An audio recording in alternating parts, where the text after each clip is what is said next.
What is up, everybody? Here we are today with Dr. Wayne Dyer's 101 Ways to Transform Your Life. Here we are specifically today with part 23.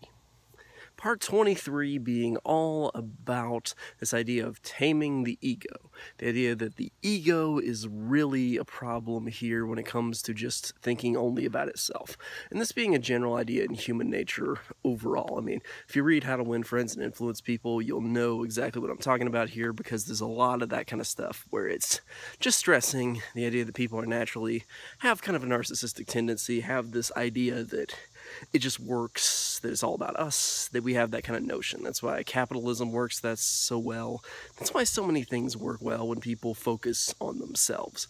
But the idea is, as we become more enlightened, we should be able to expand our ideas out to focus on others, to care about others, to see the good of the world that way. So instead of saying I, we can instead say you. Start sentences thinking about others. And this not only helps influence people, but also is helpful for caring about people and better understanding the self. When the self focuses, it's basically a case when you focus on others and care about others, you're telling your subconscious mind to also focus and care about you.